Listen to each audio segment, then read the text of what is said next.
الحمد للہ رب العالمین والصلاة والسلام علی سید الانبیاء والمرسلین اما بعد فاعوذ باللہ من الشیطان الرجیم بسم اللہ الرحمن الرحیم۔ لیسن 18 تصوف احیاء العلوم جلد نمبر 3 ہم پڑھ رہے ہیں۔ حسن اخلاق کے ارکان، یہاں سے انشاءاللہ تعالی آج کا شروع ہوگا بیان، اور آپ کا مطلوب ہے مکمل دھیان، یکسوئی کے ساتھ توجہ کے ساتھ سماعت کرتے جائیں اور اپنے دل پہ غور کرتے جائیں، ساتھ ہی ساتھ اپنے ظاہری اعمال پہ بھی غور کرتے جائیں کہ ہم کس طرح حسن اخلاق کے پیکر بن سکتے ہیں۔ آج اس کے ارکان بیان ہوں گے، جن میں سے پہلا رکن ہے قوت علم۔ اس کی خوبی یہ ہے کہ اس کے ذریعے انسان اقوال میں سچ اور جھوٹ، عقائد میں حق اور باطل، افعال میں اچھے اور برے کے درمیان فرق کو بآسانی سمجھ لیتا ہے۔ جب یہ قوت درست ہوگی تو اسی سے حکمت کا ثمرہ حاصل ہوگا، اور حکمت تمام اخلاق حسنہ کی اصل ہے۔ اسی کے متعلق اللہ عز و جل ارشاد فرماتا ہے، ترجمہ کنز الایمان، اور جسے حکمت ملی اسے بہت بھلائی ملی۔ قوت غضب، اس کی خوبی یہ ہے کہ اس کی کشادگی اور تنگی حکمت کے موافق ہوتی ہے۔ قوت شہوت حکمت کے اشارے کے تحت یعنی عقل و شرع کے اشارے کے موافق ہوتی ہے۔ قوت عدل یہ ہے کہ شہوت اور غضب کو عقل اور شریعت کے تابع کیا جائے۔ عقل کی مثال ایک ناصح مشیر کی طرح ہے، ایڈوائزری منسٹر کی طرح ہے، اور قوت عدل عقل کے مشوروں کو نافذ کرنے والی ہے، جبکہ غضب وہ قوت ہے جس میں عقل کے اشاروں کا نفاذ ہوتا ہے، اور اس کی مثال اس شکاری کتے کی طرح ہے جسے سکھانا پڑتا ہے یہاں تک کہ اسے شکار پر چھوڑنے اور شکار سے روکنے کا تعلق سب اشاروں کے موافق ہوتا ہے، نہ کہ نفسانی خواہش کے جوش کے مطابق۔ اور شہوت کی مثال اس گھوڑے کی طرح ہے جس پر سوار ہو کر شکار کا پیچھا کیا جاتا ہے، بسا اوقات وہ متی ہوتا ہے اور کبھی کبھار سرکشی پر اتر آتا ہے۔ تو جس میں یہ خصلتیں اعتدال پر ہوں تو یہ مطلقاً حسن اخلاق ہے، اور جس میں بعض تو اعتدال پر ہوں اور بعض نہ ہوں تو جن میں اعتدال ہے اس کی نسبت سے وہ حسن اخلاق کا مالک ہوگا۔ جس طرح ایک شخص کے چہرے کے بعض اجزاء خوبصورت ہوں اور بعض خوبصورت نہ ہوں، بریکٹ میں ہے، تو اسے مطلقاً خوبصورت نہیں کہا جائے گا۔ قوت غضب اور قوت شہوت کی وضاحت۔ قوت غضب کے حسن اور اعتدال کو شجاعت کہتے ہیں، اور قوت شہوت کے حسن اور اعتدال کو عفت یعنی پاک دامنی سے تعبیر کرتے ہیں۔ اگر قوت غضب اعتدال سے بڑھ جائے تو اسے تہور، کم عقلی پر مبنی دلیری کہتے ہیں، اور اگر اس میں کمی اور ضعف ہو تو اسے بزدلی اور کمزوری سے تعبیر کرتے ہیں۔ اگر شہوت کی قوت اعتدال سے بڑھ جائے تو اسے ہوس کہا جاتا ہے، اور اگر کمی کی جانب مائل ہو تو جمود کہتے ہیں۔ درمیانی حالت قابل تعریف اور باعث فضیلت ہے، جبکہ اس کی دونوں طرفیں قابل مذمت ہیں۔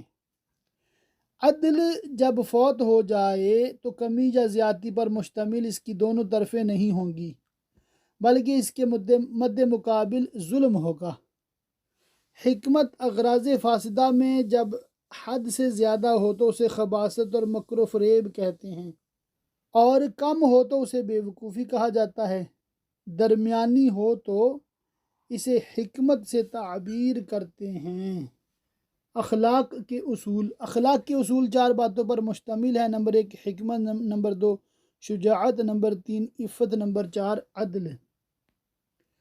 یہاں حکمت سے ہماری مراد نفس کی وہ حالت ہے جس کے ذریعے انسان اختیاری افعال میں صحیح غلط کے درمیان تمیز کر سکے، اور عدل سے مراد نفس کی وہ حالت اور قوت ہے جس کے ذریعے وہ غضب اور شہوت میں حکمت کے موافق انہیں یعنی غضب اور شہوت کو قابو میں رکھتے ہوئے روکتا اور چھوڑتا ہے، اور شجاعت سے مراد قوت غضب عقل کے تابع ہو، اسی کے کہنے کے مطابق کوئی عمل کرے یا چھوڑے۔ عفت سے مراد یہ ہے کہ قوت شہوت عقل اور شریعت کی آداب کے موافق عمل کرے۔ تو جب یہ چاروں اصول اعتدال پر مبنی ہوں گے تو اس کے سبب انسان سے تمام اخلاق جمیلہ صادر ہوں گے، جیسا کہ قوت عقل کے اعتدال سے حسن تدبیر، ذکاوت ذہنی، رائے و گمان کی درستی، اعمال کی باریکیوں اور نفس کی مخفی آفات پر آگاہی حاصل ہوتی ہے۔ اگر اس میں زیادتی ہو تو اس سے دھوکہ، مکر و فریب اور عیاری پیدا ہوتی ہے، اور کمی کی صورت میں کم عقلی، ناتجربہ کاری، حماقت اور جنون پیدا ہوتا ہے۔ اور ناتجربہ کاری سے مراد یہ ہے کہ خیال کے صحیح ہونے کے باوجود کاموں میں آدمی کو تجربے کی کمی کا سامنا ہو، جیسے کسی انسان کو بعض اوقات ایک کام کا تجربہ ہوتا ہے اور دوسرے کام کا نہیں ہوتا۔ حماقت اور جنون میں فرق یہ ہے کہ احمق کا مقصود صحیح ہوتا ہے، لیکن وہ جس راستے کا انتخاب کرتا ہے وہ غلط ہوتا ہے، لہٰذا وہ غرض تک پہنچنے والے راستے کی صحیح سمت معلوم نہیں کر سکتا۔ اور جہاں تک مجنون کی بات ہے تو وہ جس کو اختیار کرتا ہے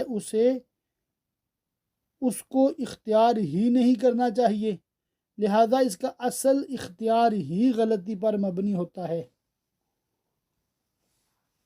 صفت شجاعت پائی جائے تو اس سے سخاوت، دلیری، خودداری، ارادے کی مضبوطی، تحمل مزاجی، بردباری، ثابت قدمی، غصے کو برداشت کرنا، وقار اور باہمی محبت وغیرہ جیسی اچھی صفات پیدا ہوتی ہیں۔ لیکن جب اس میں زیادتی واقع ہو تو یہ تہور یعنی کم عقلی پر مبنی دلیری ہے، جس سے شیخی مارنا، تکبر و غرور کرنا، جلدی غصے میں آنا اور خود پسندی جیسی بری صفات پیدا ہوتی ہیں۔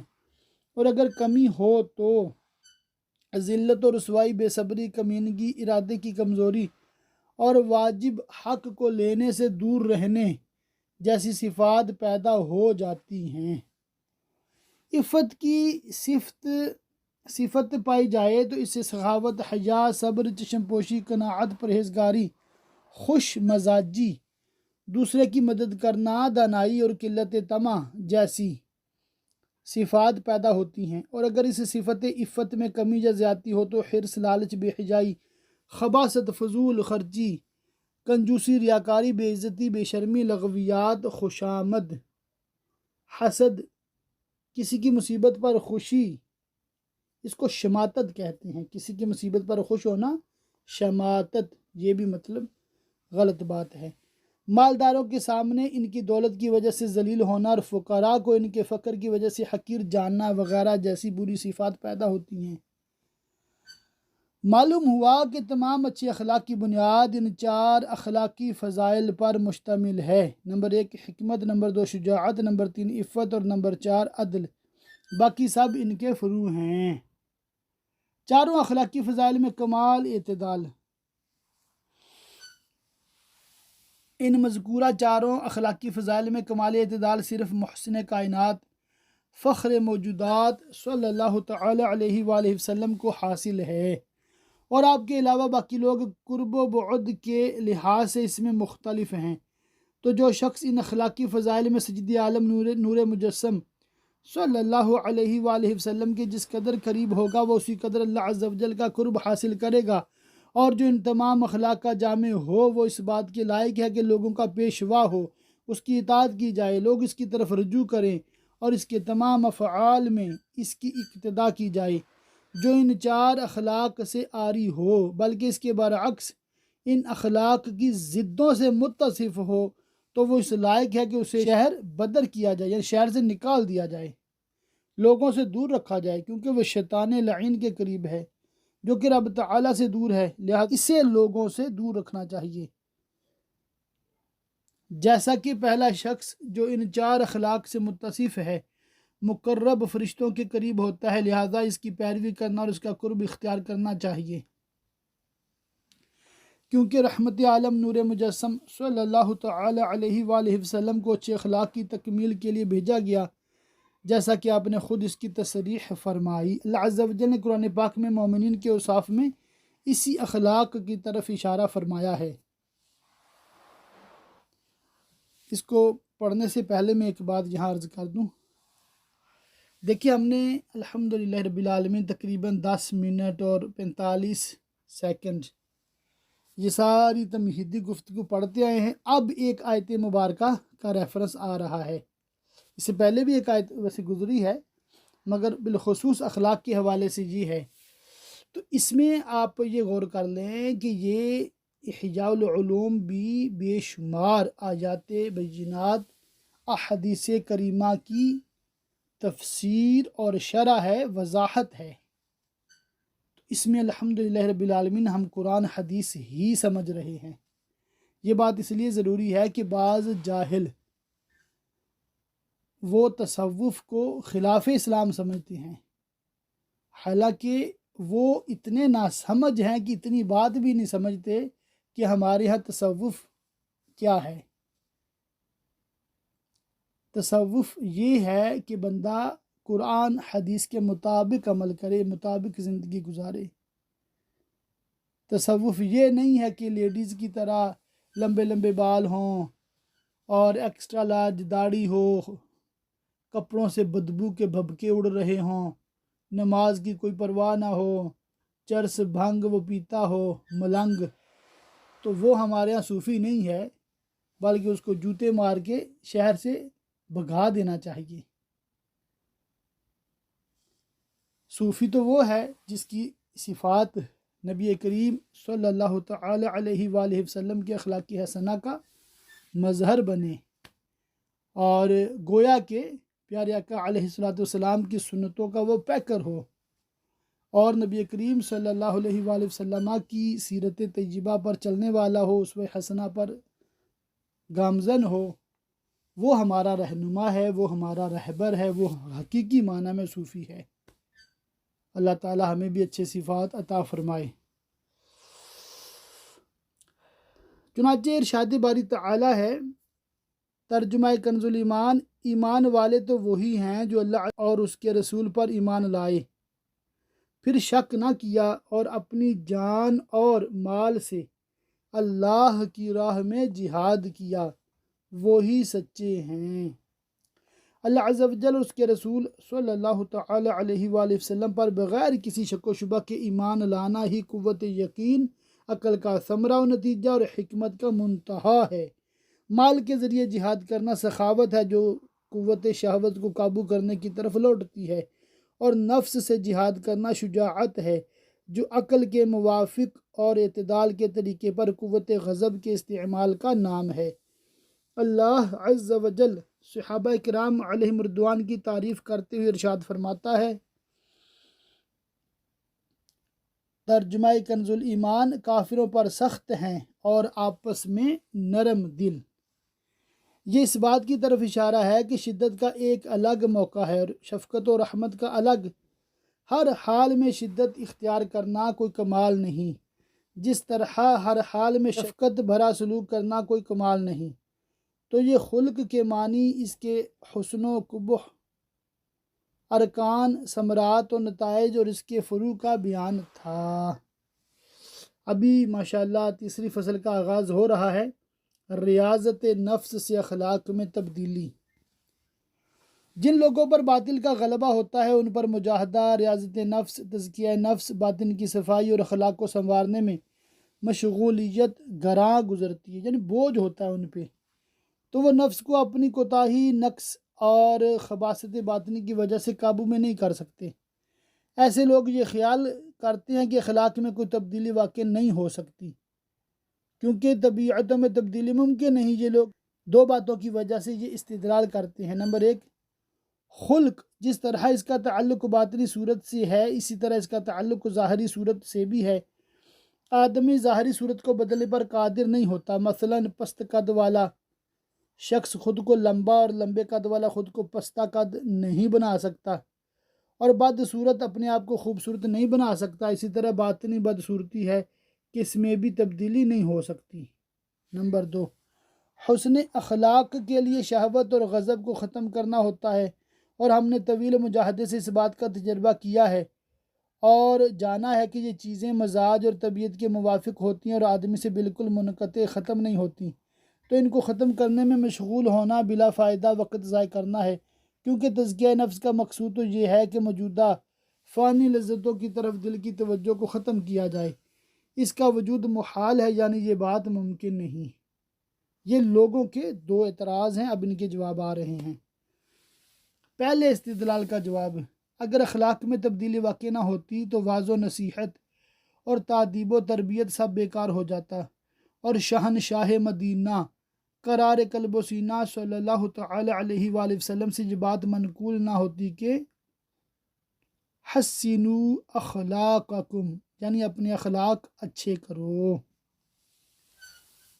انسان کے حق میں اس بات کا انکار کیسے کیا جا سکتا ہے کہ اس کی عادات میں تبدیلی ممکن نہیں، جبکہ حیوانات کی عادات کو بدلنا ممکن ہے، جیسا کہ بعض کی وحشت سکھانے کی وجہ سے انسیت میں تبدیل ہو جاتی ہے۔ شکاری کتا سکھانے سے مؤدب ہو جاتا ہے اور شکار میں سے کچھ نہیں کھاتا، بلکہ اسے روک لیتا ہے، اور گھوڑا سرکشی سے اطاعت اور فرما برداری اختیار کر لیتا ہے، اور یہ سب باتیں اخلاق کی تبدیلی ہی ہیں۔ سبحان اللہ، کیسا عمدہ جواب دیا کہ جب جانور سدھر سکتے ہیں تو انسان کیوں نہیں سدھر سکتے۔ واہ کیا بات ہے۔ تو وہ جو انگلش کا فریز آج سے وہ غلط ہو گیا نا، habits can not be changed, تو عادتیں بدل سکتی ہیں، وہ انگریزوں نے غلط کہا ہے۔ موجودات کی اقسام، حقیقت حال سے پردہ اٹھاتے ہوئے ہم یہ کہتے ہیں کہ موجودات کی 2 قسمیں ہیں۔ نمبر 1، جن کا وجود کامل ہے، نہ ان میں کمی ممکن ہے اور نہ زیادتی، ان میں کمی یا زیادتی کا اختیار انسان کو حاصل نہیں، جیسے آسمان اور ستارے، اسی طرح انسان کے داخلی خارجی اعضاء اور حیوانات کے تمام اجزاء۔ نمبر 2، جن کا وجود ناقص ہے، ان میں یہ صلاحیت موجود ہے کہ جب شرط کمال پائی جائے تو وہ اسے قبول کرتے ہیں، اور یہ شرط بسا اوقات بندے کے اختیار میں ہوتی ہے، جیسے سیب کا بیج نہ تو سیب کا پھل ہے اور نہ ہی درخت، لیکن اسے اس انداز میں پیدا کیا گیا ہے کہ اگر اس کی تربیت کی جائے تو وہ درخت تو بن سکتا ہے لیکن پھل نہیں بن سکتا، اور تربیت کے ذریعے بھی ایسا ممکن نہیں، تو جب بیج اختیار سے متاثر ہو سکتا ہے، یہاں تک کہ وہ بعض احوال کو قبول کرتا ہے اور بعض کو نہیں، تو شہوت اور غضب کا بھی یہی حال ہے کہ اگر ہم انہیں مکمل طور پر ختم کرنے کا ارادہ کریں یہاں تک کہ ان کا کچھ اثر باقی نہ رہے، تو ہم اس چیز پر قادر نہیں۔ البتہ ریاضت اور مجاہدے کے ذریعے انہیں تابع بنانا اور قابو کرنا ہمارے اختیار میں ہے، اور ہمیں اسی بات کا حکم دیا گیا ہے اور اسی میں ہماری نجات ہے، اور یہی رب تعالیٰ تک پہنچنے کا ذریعہ ہے۔ طبیعتوں کی بات کریں تو طبیعتیں مختلف ہوتی ہیں، بعض جلد اثر قبول کرنے والی ہوتی ہیں اور بعض ذرا دیر سے اثر قبول کرتی ہیں، اور اس اختلاف کی 2 وجوہات ہیں۔ نمبر 1، فطرت میں پائی جانے والی قوت جو دیر پا ہوتی ہے، مثلا قوت شہوت، غضب اور تکبر، یہ تینوں انسان میں موجود ہیں، لیکن ان میں سب سے زیادہ مشکل معاملہ قوت شہوت میں تبدیلی ہے، کیونکہ اس کا وجود سب سے پہلے ہوتا ہے۔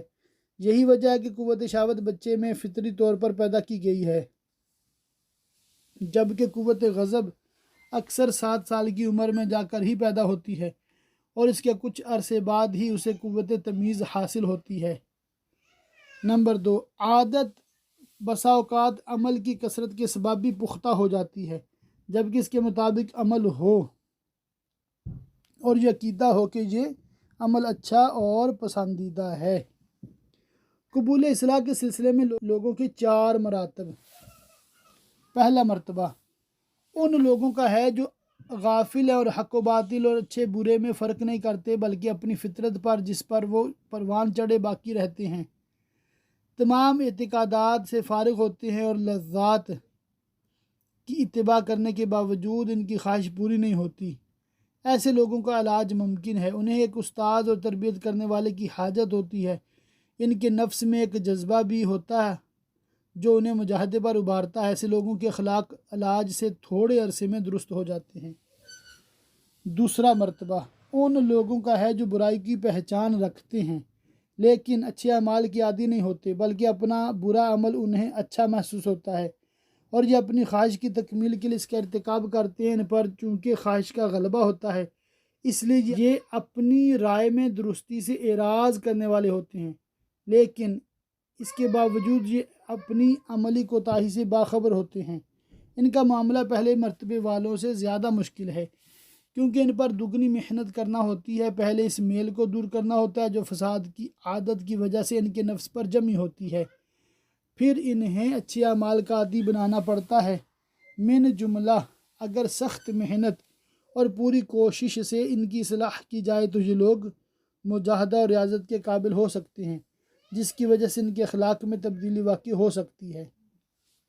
تو گویا کہ یہاں پر امام غزالی علیہ رحمہ پیروں کو سمجھا رہے ہیں کہ مریدوں کی اصلاح کیسے کرنی ہے، استاذ کو سمجھا رہے ہیں کہ شاگرد کی اصلاح کیسے کرنی ہے، ساتھ ہی ساتھ والدین کو بھی ہے، جو بھی فیملی کے بڑے ہیں ان کو بھی ہے کہ چھوٹوں کی اولاد کی کیسے تربیت کرنی ہے۔ اولاد بھی مختلف کیٹیگری کی ہو سکتی ہے، کس کو کیسے ڈیل کرنا ہے یہ سمجھا رہے ہیں۔ تیسرا مرتبہ ان لوگوں کا ہے جو برے اخلاق کو اچھا اور انہیں اختیار کرنے کو واجب سمجھتے ہیں اور اسے اپنا حق اور حسن اخلاق کا گمان کرتے ہیں کیونکہ ان کی پرورش انہی اخلاق پر ہوتی ہے۔ ایسے لوگوں کا علاج ناممکن ہے، نیز ان کی اصلاح کی امید نہیں کی جا سکتی کیونکہ ان میں گمراہی کے اسباب زیادہ ہوتے ہیں اور اگر کسی ایک کی اصلاح ہو جائے تو یہ شاذ و نادر معاملہ ہے۔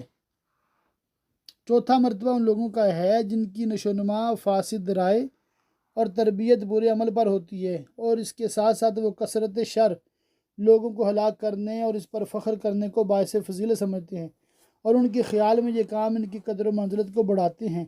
یہ سب سے مشکل مرتبہ ہے، اسی مرتبے والوں کے بارے میں کہا گیا ہے یعنی بڑھاپے کی ریاضت باعث تھکاوٹ ہے اور بھیڑیے کو ادب سکھانا خود کو مشقت میں ڈالنا ہے۔ سپاں دے پت متر نہیں بن دے پاویں چولیاں دودھ پلائیے، تو یہ چوتھی قسم وہ سانپوں کی مثال ہے۔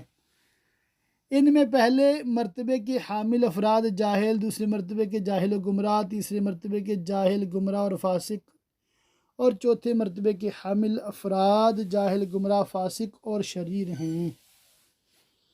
دوسرے استدلال کا جواب، جہاں تک دوسرے استدلال کی بات ہے کہ آدمی جب تک زندہ رہتا ہے اس سے شہوت، خواہش، غصہ، محبت دنیا اور باقی تمام برے اخلاق دور نہیں ہو سکتے، تو یہ بات غلط ہے اور یہ خیال ایسے لوگوں کا ہے جن کا مقصود مجاہدے سے ان صفات کو بالکل ختم کرنا ہے، جبکہ ایسا نہیں ہے۔ شہوت کو کسی فائدے کے لیے پیدا کیا گیا ہے اور فطرتاً اس کا ہونا ضروری ہے۔ اگر کھانے کی خواہش ختم ہو جائے تو انسان ہلاک ہو جائے، اگر جماع کی خواہش ختم ہو جائے تو نسل انسانی کا بقا نہ رہے، اور اگر غضب بالکل معدوم ہو جائے تو انسان ہلاکت میں ڈالنے والی چیزوں سے خود کو روک نہ سکے اور ہلاک ہو جائے۔ جب اصل شہوت باقی ہے تو لازماً مال کی محبت بھی باقی رہے گی جو شہوت تک پہنچاتی ہے اور مال میں بخل پر مجبور کرتی ہے۔ اسے بالکل ختم کرنا ہمارا مقصود نہیں بلکہ اعتدال یعنی افراط و تفریط کے درمیان رکھنا مقصود ہے۔ صفت غضب سے مقصود یہ ہے کہ غیرت مند ہو اور یہ اسی صورت میں ممکن ہے جب لاپرواہی اور بزدلی نہ ہو۔ خلاصہ یہ کہ وہ بذات خود مضبوط ہو اور اس کے ساتھ عقل کے تابع بھی ہو، جیسا کہ اللہ عز و جل کا ارشاد ہے کافروں پر سخت ہیں اور آپس میں نرم دل۔ اس آیت مبارکہ میں صحابہ کرام علیہم رضوان کو شدت سے موصوف فرمایا گیا ہے اور شدت غصے کی وجہ سے ہی صادر ہوتی ہے، اور اگر غصہ کو ختم کر دیا جائے تو جہاد باقی نہ رہے گا۔ تو یہ کیسے ممکن ہے کہ خواہش اور غضب کو بالکل ختم کر دیا جائے حالانکہ انبیاء کرام علیہ السلام بھی ان صفات سے مکمل طور پر خالی نہیں رہے۔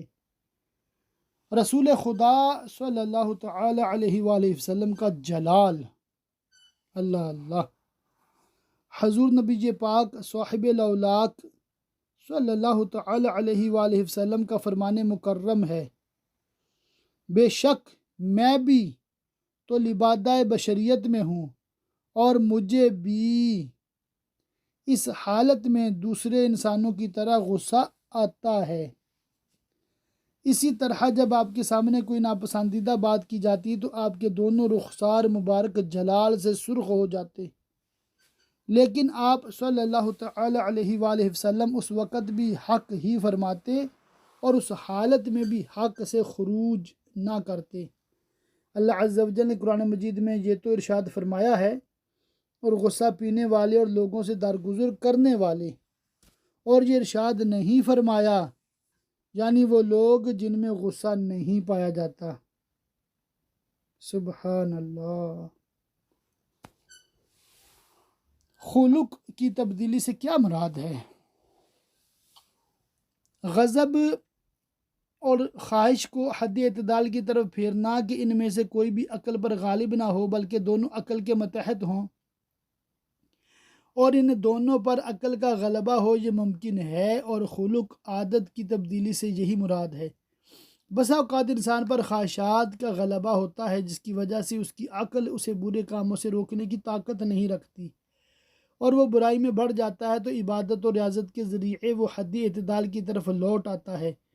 یہ اس بات کی دلیل ہے کہ ایسا کرنا ممکن ہے، اور تجربہ اور مشاہدہ بھی اسی پر دلالت کرتا ہے، تو اس میں کسی شک کی گنجائش نہیں رہی کہ اخلاق میں تبدیلی ممکن ہے۔ اخلاق سے مقصود افراط و تفرید نہیں بلکہ درمیانی راہ اختیار کرنا ہے۔ جیسے سخاوت شرعی طور پر قابل تعریف ہے اور یہ اپنی دونوں اطراف فضول خرچی اور کنجوسی کی درمیانی راہ ہے۔ اللہ عز و جل نے اس کی تعریف کرتے ہوئے ارشاد فرمایا، ترجمہ کنز الایمان، اور وہ کہ جب خرچ کرتے ہیں نہ حد سے بڑھیں اور نہ تنگی کریں، اور ان دونوں کے بیچ اعتدال پر رہیں۔ اور ارشاد فرماتا ہے، ترجمہ کنز الایمان، اور اپنا ہاتھ اپنی گردن سے بندھا ہوا نہ رکھ اور نہ پورا کھول دے۔ اسی طرح کھانے کی خواہش میں بھی اعتدال مقصود ہے، حرص اور کھانے سے بالکل رک جانا مقصود نہیں۔ اللہ عز و جل ارشاد فرماتا ہے، ترجمہ کنز الایمان، کھاؤ اور پیو اور حد سے نہ بڑھو، بے شک حد سے بڑھنے والے اسے پسند نہیں۔ اور غصے کے متعلق ارشاد فرمایا، ترجمہ کنز الایمان، کافروں پر سخت ہیں اور آپس میں نرم دل۔ میانہ روی اور اس کی حکمت۔ حضور نبی پاک صلی اللہ تعالی علیہ وآلہ وسلم نے ارشاد فرمایا، خیر الامور اوساطها، بہترین کام وہ ہیں جو میانہ روی کے ساتھ کیے جائیں۔ میانہ روی کی حکمت۔ میانہ روی اختیار کرنے میں ایک راز اور حقیقت ہے کہ دل کا عوارض دنیا سے محفوظ ہونا باعث سعادت ہے۔ چنانچہ فرمان باری تعالی ہے، ترجمہ کنز الایمان، مگر وہ جو اللہ کے حضور حاضر ہوا سلامت دل لے کر۔ بخل عوارض دنیا سے ہے، اسی طرح فضول خرچی بھی۔ دل کے لیے شرط یہ ہے کہ وہ ان دونوں عوارض سے محفوظ ہو، یعنی مال کی طرف اس کا التفات نہ ہو اور نہ مال خرچ کرنے پر حریص ہو، اسی طرح مال روکنے پر بھی حریص نہ ہو، کیونکہ جو شخص مال خرچ کرنے پر حریص ہوتا ہے اس کا دل مال خرچ کرنے کی طرف متوجہ رہتا ہے، اسی طرح مال روکنے والے حریص کا دل مال روکنے کی طرف لگا رہتا ہے، جبکہ کمال تو یہ ہے کہ دل ان دونوں باتوں سے صاف ہو، اور چونکہ ایسا ممکن نہیں کہ یہ دونوں باتیں ہی نہ ہوں، تو ہم نے ایسی بات کی طرف رجوع کیا جو ان دونوں کے نہ ہونے کے مشابہ ہو اور اس کے دونوں کناروں سے دور ہو، اور وہ درمیانی راہ ہے، جیسے نیم گرم پانی کہ نہ وہ ٹھنڈا ہوتا ہے اور نہ گرم بلکہ ان دونوں کے درمیان ہوتا ہے، گویا وہ دونوں وصفوں سے خالی ہوتا ہے۔ اسی طرح سخاوت فضول خرچی اور کنجوسی کے درمیان واقع ہے، شجاعت بزدلی اور تہور یعنی بے وقوفانہ دلیری کے درمیان ہے۔ عفت حرص اور جمود یعنی عدم حرص کے درمیان ہے، اور باقی تمام اخلاق کا معاملہ بھی اسی طرح ہے۔ تو ہر کام کے دونوں کنارے افراط و تفریط مذموم ہیں یعنی قابل مذمت ہے، اور درمیانی راہ مقصود ہے جو ممکن بھی ہے۔ البتہ مرشد جو اپنے مرید کی اصلاح کر رہا ہے اس پر یہ بات لازم ہے کہ وہ مرید کے سامنے غصے اور مال روک رکھنے کی مکمل طور پر مذمت بیان کرے، اس سلسلے میں اسے کوئی رخصت نہ دے۔